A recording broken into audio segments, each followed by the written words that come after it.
रंगापुरम नामक एक गांव था। उस गांव में रंगी और रमणी नामक दो सहेली रहते थे। वो दोनों एक ही गली के आमने सामने घरों में रहते थे। उन दोनों में रंगी बहुत अच्छी थी, सबसे बहुत अच्छी तरह से बात करती थी। अरे आई, कैसे हो आप? सब ठीक? सब ठीक ही है बेटा। अरे वाह, बोलो आज क्या पकाया आपने? कुछ नहीं बेटा। अरे ऐसे कैसे? ये लो, ये मूली लेकर आप कुछ बनाओ। मेरी प्यारी बेटी, शुक्रिया। 100 साल जियो बेटी। ऐसे वो सबसे अच्छी तरह से बात करते हुए मिलजुल के रहती थी। जितना था उतने में खुश रहकर सबकी मदद करते हुए रहती थी। और ऐसे ही उसको अपनी सहेली रमणी से भी बहुत लगाव था। लेकिन रमणी अपने आप को आईने में देखकर, आहा, इस सारी दुनिया में तुझसे बढ़कर कोई खूबसूरत नहीं है। इतनी सुंदरता की कोई भला प्रशंसा किए बिना कैसे रहे? तुम्हारी सुंदरता और चतुराई के आगे कोई खड़ा नहीं रह सकता। रमणी हमेशा उसकी सुंदरता और चतुराई के बारे में सोचते हुए बहुत गर्व महसूस करती थी और उसी अहंकार से, हाँ, मेरे पास इतने पैसे और सुंदरता है, इसीलिए उस रंगी जैसे लड़कियां भी मेरे ही साथ दोस्ती करती है, वरना इस रंगी से मैं कब बात करती। हाँ, ऐसे सोचते हुए वो उसके घर के अंदर चली जाती है। रंगी के पिता को खेती में नुकसान होने के कारण उसके परिवार की आर्थिक स्थिति बदल जाती है। ये देख रंगी अपने आप में, मुझे कुछ करके पापा को सहारा देना होगा, ऐसे सोचती है।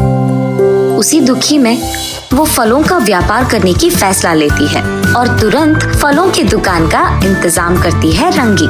रंगी के इस दृढ़ निश्चय का गवाह उसकी दुकान आकर उसके सहारा देने वाले ग्राहक थे। उस गांव के सारे लोग रंगी के पास ताजा फल खरीदते थे। खुशी के मारे रंगी अपने आप में, अगर मेरा व्यापार ऐसे ही कुछ और दिन चलते रहा तो मैं अपने पिता का सहायता कर पाऊंगी और हमारे सारे दुख दूर हो जाएंगे।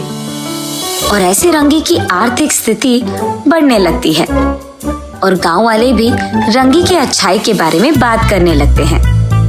रमणी गुस्से में, हाँ, ये रंगी यहाँ दुकान लगाकर सबको उसके जाल में फंसा रही है। अगर गांव के सारे लोग इसी की प्रशंसा करेंगे तो मेरा कौन करेगा? इसके दुकान को बंद ही करवाना होगा। जा जाकर ये मेरे ही घर के सामने दुकान लगाई है, अब इन सबको मेरी तरफ कैसे लाऊं? इसी फलों की दुकान के कारण ही ना ये सबको अपने जाल में लगाई है। अब मैं भी एक फलों का दुकान खोलूंगी। अब जरा मैं भी देखूं कि कौन उसके दुकान जाएगा। अब मेरी सुंदरता की ओर आकर्षित होकर सब मेरे ही दुकान आएंगे। अरे वाह रमणी, तुम तो कितनी होशियार हो, ऐसे सोचती है। अगले दिन उसके फैसले के मुताबिक ही उसके घर के सामने दुकान खोलती है रमणी। पहले से ही अमीर होने के कारण वो शहर से बहुत अलग तरीके के और अन्य प्रकार के फलों को वितरण करवा के दुकान में बेचने लगती है। और बस गांव के सारे लोग रमणी के पास मिल रहे अनेक प्रकार के फलों को खरीदने जाते हैं। रमणी, तुम्हारी सुंदरता की तो तुलना नहीं है।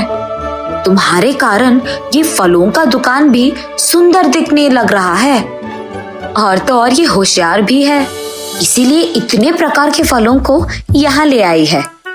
इस फलों के बीच में तोते की तरह प्यारी लग रही हो बेटी, मेरा ही नजर लगने वाला है तुझे। ऐसे आए हुए सारे ग्राहक उसकी सुंदरता की प्रशंसा करते हुए और उसके दुकान में अन्य प्रकार के फलों के बारे में बात करते हुए रहते थे। और लो, रमणी के खुशी का हद ही नहीं था। वहाँ दूसरी तरफ, क्योंकि रमणी उसके दुकान में अलग प्रकार के फल बेच रही थी, वहाँ रंगी की व्यापार ठीक नहीं चल रहा था। क्या हुआ बेटी, आजकल व्यापार अच्छा नहीं चल रहा है क्या?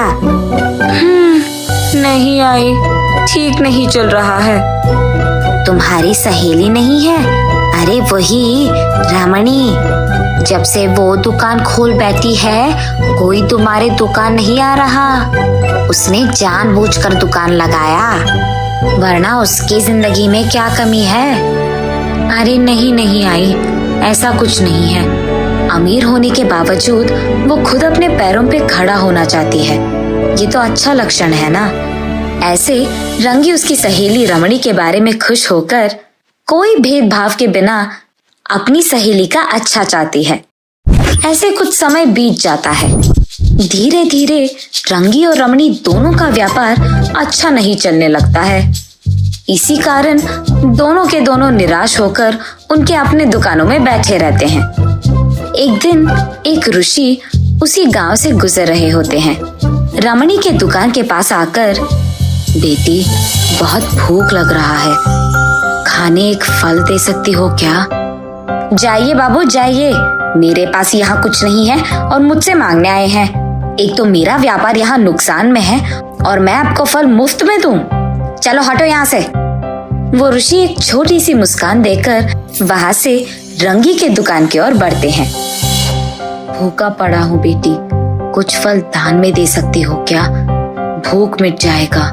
ऐसे ही वो ऋषि रंगी को भी पूछता है। अरे रे स्वामी जी, इतना पूछने की क्या जरूरत है, आइए यहाँ बैठिए।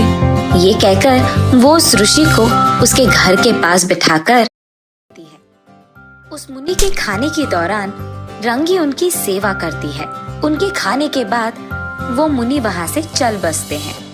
खुश रहो बेटी, ये कहकर एक छोटी मुस्कान देकर उनके पास मौजूद पवित्र जल को रंगी के दुकान में मौजूद फलों पे डालकर वहाँ से चले जाते हैं और रंगी उनको नमस्कार करती है। पीछे मुड़ते ही उसकी दुकान में अलग प्रकार के बहुत सारे फल देख रंगी आश्चर्यचकित हो जाती है। कुछ देर बाद, रंगी आज मेरे घर में बहुत सारे मेहमान आए बेटी और खाने के लिए फल चाहिए। तुम्हारे पास मौजूद सारे फलों को मेरे गाड़ी में लगाओ। ये सुनकर रंगी बहुत खुश होती है। शायद मेरी सुनकर वो भगवान ही ऋषि के अवतार में आकर मेरी सहायता कर रहे हैं। ये कहकर वो आसमान की ओर देखकर भगवान की शुक्रिया अदा करती है। रंगी के अगले दिन उठने से पहले ही खाली पड़े फलों के बक्सों में फल भरे रहते हैं। ये देख रंगी को समझ में ही नहीं आता कि वो सपना है या सच। कुछ ही दिनों में रंगी का व्यापार बहुत लाभ पाता है। तब से हर रोज सुबह रंगी के उठने से पहले ही फलों के सारे बक्सों में फल भरे रहते हैं और बस कुछ ही दिनों में रंगी अमीर बन जाती है। ये सब देख रमणी, ये सब रंगी ने कैसे किया, ये सोच वो दंग रह जाती है। रंगी के पास जाकर, क्या हुआ रंगी, अचानक तुम्हारा व्यापार इतना अच्छा चलने लगा? और बस जो कुछ भी हुआ रंगी उसे बताती है। अरे रे, अगर मैं उसी दिन उस ऋषि को फल दान में दे देती तो शायद मुझे ये सब मिलता। मैंने ये मौका खो दिया। ऐसे अपने आप में वो निराश होती है और उसी दुख में वो अपने घर चले जाती है। अब उस रंगी का किस्मत अगर मुझे हासिल करना है तो उसकी दुकान में मौजूद टोकरी को मुझे चुराना होगा। ये फैसला करके रमणी रात के समय में रंगी के दुकान जाकर उसके टोकरियों को चुराती है। उन टोकरियों को घर ले आने के बाद रमणी उन टोकरियों के भरने का इंतजार करती है। रात सुबह में बदल जाती है लेकिन वो टोकरी सारे खाली के खाली रहते हैं।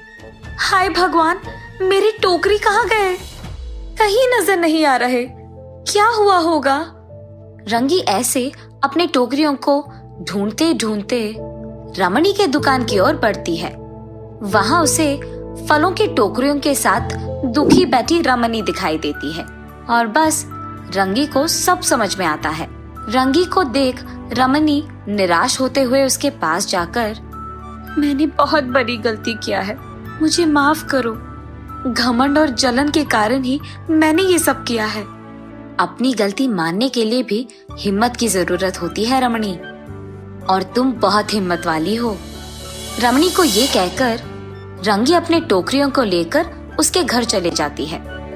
माफ करने वाले महान हैं, ऐसे रमणी रंगी के बारे में अपने मन में सोचती है। ऐसे सहेलियां दोनों एक दूसरे को अच्छी तरह समझकर अपने खुद के व्यापार करने लगते।